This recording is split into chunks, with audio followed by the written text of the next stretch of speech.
नमस्कार शेतकरी बंधूंनो, मी Shubham Chaware, Kriyajan agri and biotech private limited या कंपनीचा प्रतिनिधी. आज आपण प्रगतशील शेतकरी तुमचं नाव काय? जयेश सुरेश वागचौरे.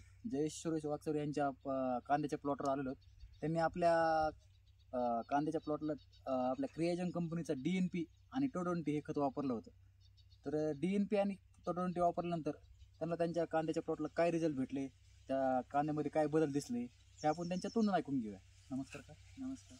तुमचं नाव? जयेश सुरेश वागचौरे. Mobile number? 9284 05 25. गाव? पिंपळगाव निपाणी आणि जिल्हा?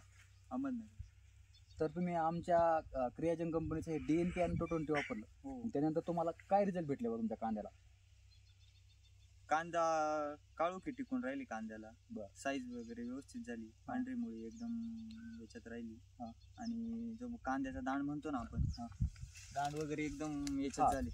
तुम्ही बघू शकता कांद्याचा दांड वगैरे पण व्यवस्थित झालेला आहे. आणि मुळी पण बघा, एकदम मुळी पण चांगली वाढलेली आहे. आणि कलरला वगैरे पण कांदा कसा आहे, म्हणजे आता सुरुवात झाली साईजला, इथून पुढे अजून त्याची चांगली साईज होणार आहे आणि दांड पण व्यवस्थित आहे.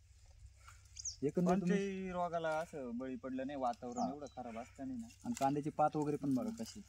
पातींची पण संख्या वाढली. तुम्ही एकंदरीत बाकीच्या शेतकऱ्यांना काय सांगणार बा? सगळ्या शेतकऱ्यांना सांगू इच्छितो की सर्वांनी या DNP आणि टोटल 20 खताचा वापर केला पाहिजे. उत्पन्नात वाढ होती. बाकी काय, बाकी झूम करून दाखवा.